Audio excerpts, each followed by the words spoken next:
Tiens, on parlait d'équipe de France. Faites votre liste de l'équipe de France pour la Coupe du Monde 2026. Ça peut être marrant. Tu fais une liste là comme ça, à quelques mois encore. Je pense que tu peux rire sur ça. Je pense qu'on peut rire sur ça. Hop.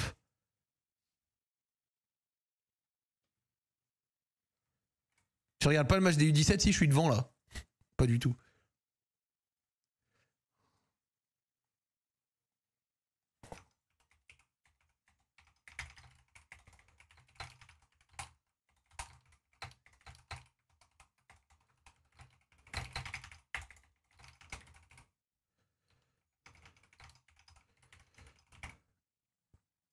Hop.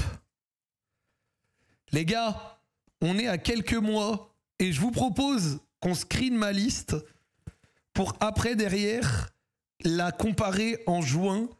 Les listes, là, la liste, les gars, ce sera une liste, genre, selon ce que je pense, selon les niveaux de forme actuels, selon peut-être aussi l'animation que j'imagine, etc. Mais genre, c'est purement du dans ma tête. Genre vraiment, ce serait purement du dans ma tête. Là, il y aura de la fitna. Pas beaucoup de gens qui vont être d'accord. Ça dépend de beaucoup de choses. Bref. Vous êtes prêts ou pas? Là, vraiment, on est dans la fitna. On joue vraiment à ce jeu au 18-11-2025 et on verra ce que ça donnera. Mais c'est vrai qu'actuellement, on va être fitna max. C'est parti. J'ai sélectionné 3 gardiens parmi les 6 présents. Alors, actuellement, personnellement, Mike Maignan sera encore pour moi le gardien numéro 1. Malgré son manque de forme évident, Monsieur Lucas Chevalier, je pense, sera quand même le numéro 2. Et le poste de gardien numéro 3 est pour moi le poste le moins intéressant et celui où en général on aime bien ramener quelqu'un qui est expérimenté parce que pour la vie de groupe, en général, c'est pas le poste de gardien numéro 3, c'est pas celui où tu intègres des mecs neufs à 100%. En général, je parle. Donc, ce sera sûrement Brice Samba et Robin Risser qui perfent bien avec Lens pour moi. Robin Risser, il est plutôt voué. En fait, regardez, je vous donne ma logique pour moi. Bon, Areola et pour moi Guillaume Rest sont en dehors de la discussion. Et grosso modo, pour moi, Robin Risser, il va surtout aller taper là. Et éventuellement là, selon son évolution, son niveau de performance, etc. Mais c'est pas là qui va venir le faire en fait, tu vois, parce que le poste de gardien numéro 3, c'est pour les ateliers des entraînements, c'est pour la vie de groupe, c'est pour ça, tu prends quelqu'un qui est peut-être un peu plus expérimenté, qui connaît le groupe, qui est bon pour... Mais tu prends pas un jeune de 20 piges pour être gardien numéro 3, ça n'a pas vraiment trop de sens, je trouve, parce que de toute façon, le gardien numéro 3 ne joue pas une minute. Donc, Maignan, Chevalier, Samba, et éventuellement Risser qui peut sauter Chevalier, à terme, si Chevalier continue de sous-performer, si jamais lui continue de performer très fort. Voilà. Sélectionner 9 défenseurs. Ouf, le vivier défensif. Le vivier défensif. Alors, le vivier défensif, déjà, pour moi, quelqu'un qui est très fort et dont les défauts se corrigent avec le temps et que je suis très content d'avoir monsieur Dayot Upamecano, trop fort. William Saliba, évidemment, c'est un no-brainer les deux. Jules Koundé, Ibrahima Konaté, il sera également, même s'il a perdu sa place de titulaire. Donc ça pour moi c'est genre vraiment les évidences d'évidence, hein, Koundé, Konaté, Saliba, Upamecano. Maintenant vont arriver les questions sur les postes à gauche, les postes à droite et éventuellement également la rotation en DC. Donc on va faire par élimination. Jonathan Clauss, vu sa situation à Nice, ce serait miraculeux de le voir cet été là-bas et je pense pas que je le prenne. Loïc Badé évolue bien, ce serait surprenant. Lucas Digne pour moi va être dedans. Lucas Hernandez part de loin pour le moment, même s'il a la polyvalence de pouvoir jouer à gauche et DC. Il s'était pété au début de l'Euro, on se rappelle. Pour moi, Théo va être pris parce que il te représente une option plus offensive par rapport à Lucas Digne. Et quand on regarde au poste de latéral gauche, il n'y a pas Bon, Quentin Merlin, Truffert, tout ça, mais il n'y a pas une concurrence qui te fait sauter pour moi Digne et Théo. Donc pour moi, Digne et Théo, c'est quasi sûr qu'ils vont y être. Koundé aussi, Saliba, Upamecano, Konaté. Selon la continuité de sa saison à Marseille, et vu qu'il peut aussi jouer à droite et dans l'axe, ce serait étonnant de ne pas voir Pavard. Voilà, ce serait étonnant de ne pas voir Pavard. Je ramènerai également Malo Gusto, éventuellement, parce que Pavard, tu peux le faire jouer DC, tu peux faire une défense à 3, mais pour moi, il faut également un Gusto pour peut-être un côté plus offensif par rapport à Koundé. Et là arrive la question de 1, 2, 3, 4, 5, 6, 7. Il me reste 2 places.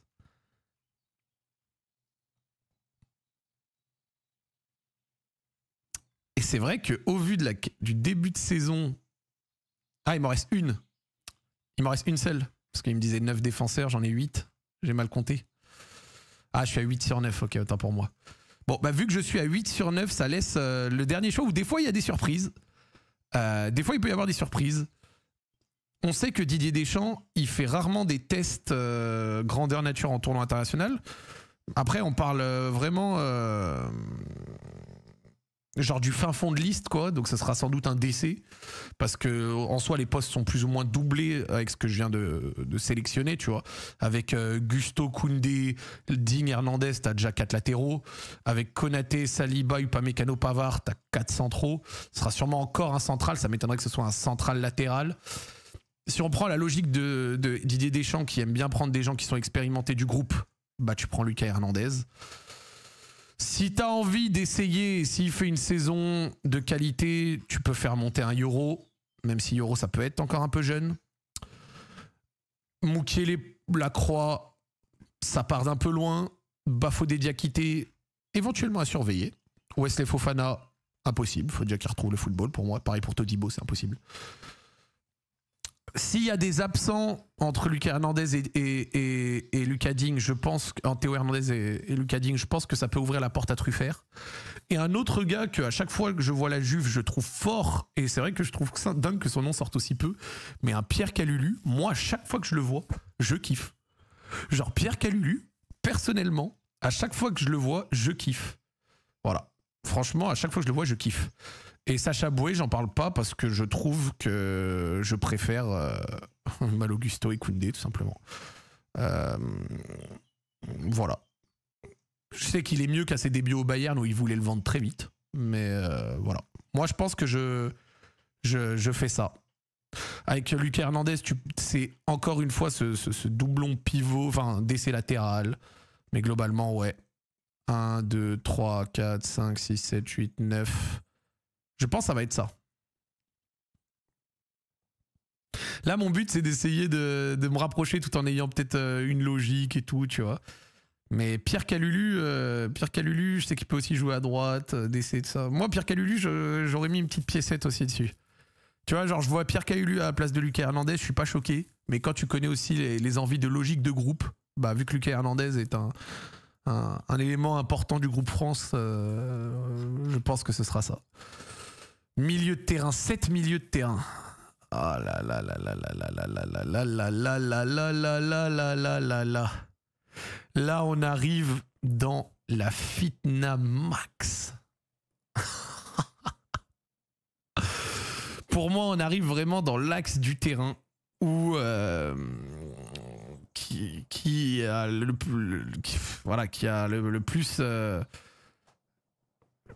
plus de manque de qualité par rapport... Là où tu vois en défense, en attaque, on a des gens de classe mondiale.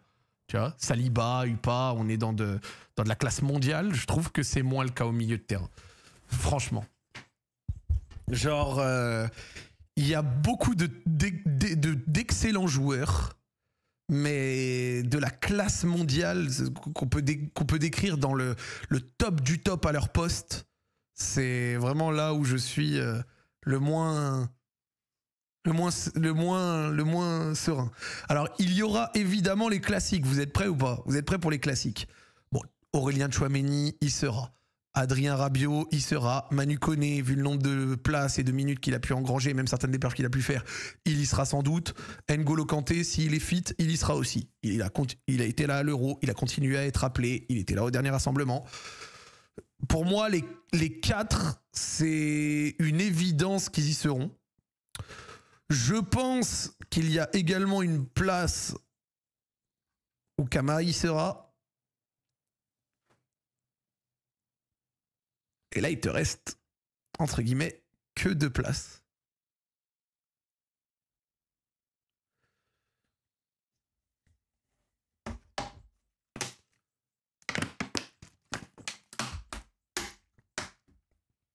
Et là, on est dans la fitna. Parce que là, ils ont également mis du joueur à vocation peut-être un peu plus offensive. Et donc, typiquement, c'est peut-être pour ces genres de postes plus offensifs, etc. Et donc, du coup, on sait que, bon, voilà, avec le match contre l'Azerbaïdjan, etc., ça serait pas du tout étonnant qu'il y ait un Akliouche, quand même. Mais ouais, j'hésite. Et vu qu'il a quand même repris du niveau et s'il continue, je pense qu'il prendra son Warren Zaïre-Emery. Warren Zaïre-Emery qui est dans un profil plutôt remplaçant de Rabiot, dans le remplaçant ou qui peut passer devant Rabiot, dans le sens où Warren Zaïre-Emery, c'est du volume, c'est du jeu sans ballon, c'est de l'attaque de la surface, etc. Donc je pense que Warren Zaïre-Emery sera sûrement appelé. Moi, à mon sens, quand tu fais cette... genre, quand tu es avec Cam... En fait, si tu vas... En gros, je vous explique. Si tu joues en 4-2-3-1, imaginons que tu joues en 4-2-3-1, c'est-à-dire que tu as un double pivot. Je vois des gens qui me disent Kefren Turam. Excellent, Kefren Turam. Mais quand tu pars avec ces bases, Kamavinga, Koné, Kanté, Rabiot, Tchouaméni, genre, avec Kefren Turam, tu fais que doublon sur un même poste. Là où, du coup, pour une liste, tu as envie de chercher des profils peut-être plus différents, peut-être plus offensif, peut-être qu'il faut quelque chose de différent, quoi. Et je ne pense pas que Kefren Turam fasse des choses différentes de ceux qui sont déjà sélectionnés. Donc je pense que peut-être il se fait sauter sur ça, malheureusement, tu vois. Je dis peut-être. Hein. Moi, je serais content s'il se fait sélectionner, mais je suis sérieux que Corentin Tolisso en EDF, je pense vraiment que c'est Terminado de chez Terminado. En plus, pour le coup, Tolisso, c'est un profil qui, dans ce qu'il fait, va être doublon avec Rabiot, Warren Zaïre-Emery et tout, parce que Tolisso, là où il est le meilleur, c'est dans l'attaque de la surface et tout. T'as déjà Rabiot et Warren Zaïre-Emery pour le faire. Entre un mec qui le fait à Milan, un autre qui le fait au PSG, un autre qui le fait à l'OL, tu sais très bien que Didier Deschamps, il va pas l'appeler, quoi. Donc, c'est mon avis. Youssouf Fofana, je sais qu'il est fort aussi à Milan. À la fin, si je dois être honnête, moi... Vas-y, là j'ai toute la liste sous les yeux, ça y est. Mon choix, moi personnellement, j'enverrai... J'ai une hésitation entre 3 profils. Soit Boadi continue à faire une saison énorme et dans ce cas-là, il peut te péter l'un des gars du double pivot, donc c'est-à-dire l'un des gars de la liste. Limite, Boadi pourrait prendre peut-être cette place-là, selon, tu vois, ce qu'il fait si sa saison est vraiment énorme. Si tu as envie d'apporter de la variété dans le profil, Akliouche s'y prête parfaitement.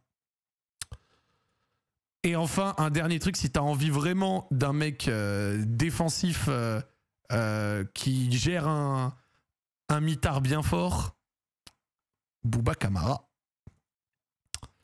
Bouba Kamara. Moi, Bouba Kamara, j'aime beaucoup, hein. Bouba Kamara, pendant longtemps, j'ai douté de sa capacité à pouvoir être au milieu. À l'époque où il était à Marseille, je le trouvais trop léger dans sa capacité à se retourner face au jeu, etc. Mais à Aston Villa, trop fort. Donc voilà. Après, Bouba Kamara, qui n'est pas appelé actuellement, même si je sais qu'il a eu des gènes, je pense que ça peut être chaud pour lui. Allez, on termine. Kamavinga, Koné, Rabiot, Tchouaméni, Zaïre-Emery, Akliouche. Je pense qu'il part sur ça. Oh, je suis mort. Vraiment l'international des gens... Je n'ai pas regardé, mais la commu milanaise détruit Fofana depuis le début de saison. Le truc, c'est que Fofana, pour l'instant, c'est un des meilleurs au Milan cette saison. Il est trop fort. Voilà, genre j'ai les deux qui me... J'ai les deux. Bref. Moi, je te dis, je pense pas que Kefren Turam passe devant les autres. Alors, évidemment, on va commencer. C'est parti. Kylian Mbappé, Olysée, Ekitike, Dembou s'il est dispo, Barcola. Oh! Et il reste déjà plus que 2 places. Genre là, vraiment, tu fais Barcola, Dembélé, Mbappé, Olysée et Ekitike, et il reste déjà plus que 2 places.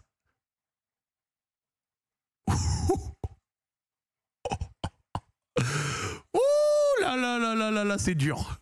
Ouh là là là là là là, c'est très très dur.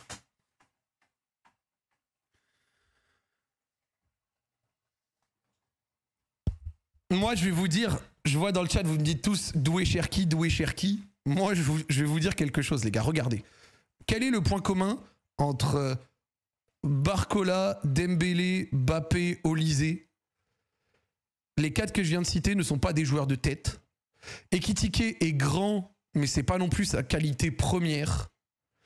Et dans les tournois importants, tu as besoin d'un joueur de tête. Et je pense que pour ça, il y a quelqu'un qui peut faire une très grosse différence. C'est Mateta. Giroud est sans doute trop vieux et de toute façon c'est terminé. Mais donc du coup, pour moi, Mateta peut faire une diff sur ce point-là parce que Mateta te ramène un profil de la tête qui est crucial et hyper important en tournoi international, les mecs. Hein. Genre, juste, je vous le dis, les gars, dans le chat, si vous croyez que tu vas aller dans ce genre de tournoi sans avoir des menaces de la tête, genre, vous rêvez. Il faut des menaces de mecs qui peuvent jouer de la tête, recevoir des centres. Oh, même l'Espagne l'avait avec Morata. C'est trop important, tu vois, ces genres de menaces de la tête. 33% des buts sont marqués de la tête en tournoi international. Alors, ça peut se faire évidemment par les décès, ça peut se faire même par les milieux. C'est pour ça que des grands milieux comme Rabiot, Tchouaméni font aussi peut-être de la diff des fois par ça, même si ils ne marquent pas si souvent que ça de la tête, même si Rabiot a déjà marqué des buts. Mais donc, du coup, bah, genre, il te faut ce joueur de la tête. Donc, du coup, bah, Barcola, Dembouz, Olysée, donc on est sur des joueurs de côté. Mbappé, gauche, axe, ça dépend. Et Ekitike, bon, il a été appelé, il a marqué contre l'Ukraine, c'est cool pour lui. Je pense que Mateta fera la diff pour ça. Je pense malheureusement que Giroud, bah, c'est terminé. Et après, derrière, Cherki, Doué. Mais ça te laisse qu'une place, quoi. Et je pense que ce sera à l'épaisseur de qui fait la plus grosse saison. Putain, c'est un casse-tête sans nom. Hein.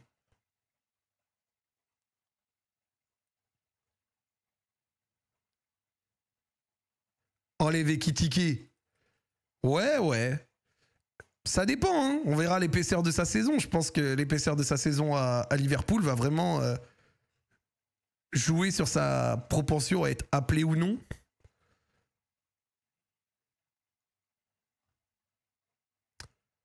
Même si on sait que de temps en temps, la saison en club n'est pas le seul facteur que Didier Deschamps sous-pèse. Des fois, il y a des mecs qui sont pas bons en club mais qui l'appellent quand même.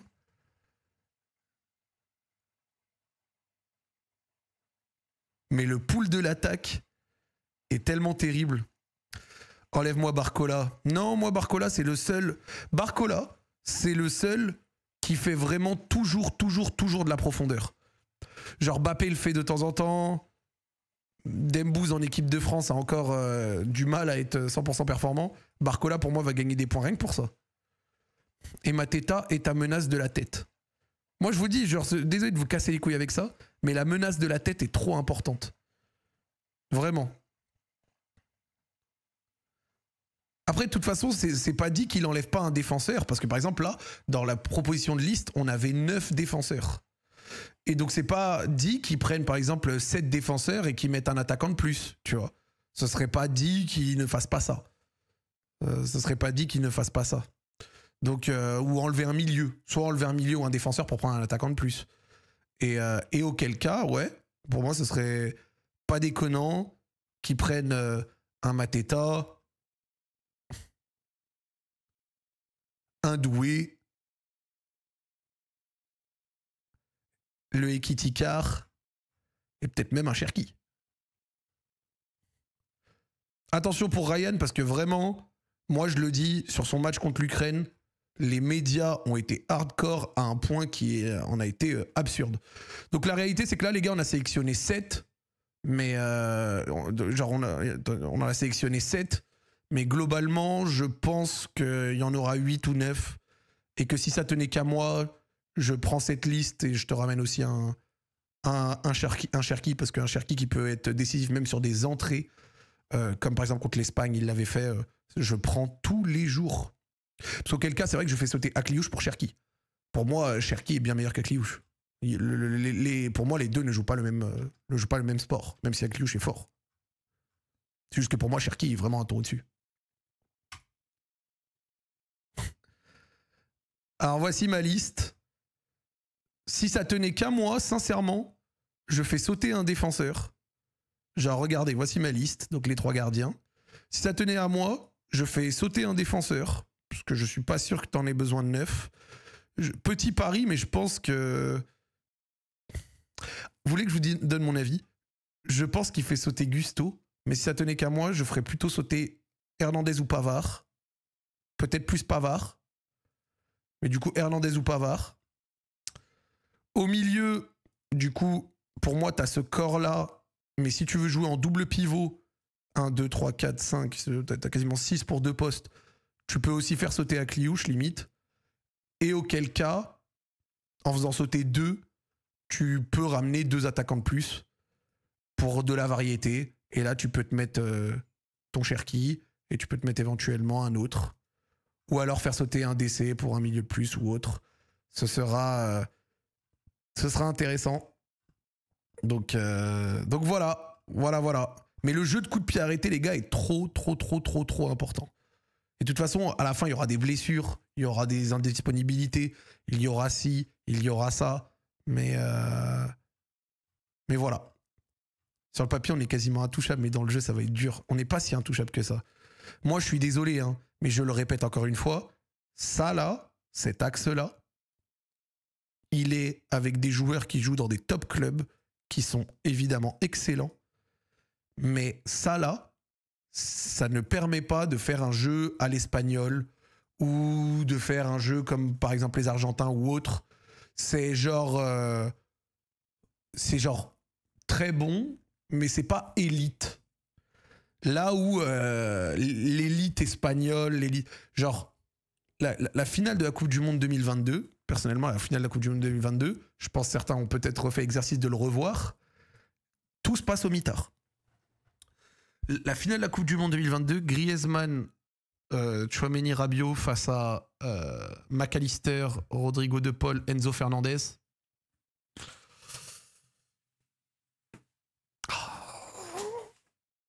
Ça a été vraiment dur. Et à l'Espagne, et contre l'Espagne à l'Euro pareil. Genre contre l'Espagne à l'Euro pareil. Genre je trouve que c'est vraiment au mitard que beaucoup de choses se sont décidées, tu vois. Et au final, après, derrière, on perd au penalty quand même. Après, on perd au penalty sur un miracle made in Kylian Mbappé. Voilà. Et voilà, globalement, la liste à mon sens. Et c'est toujours intéressant de se prêter un peu dans cet exercice. J'aime bien.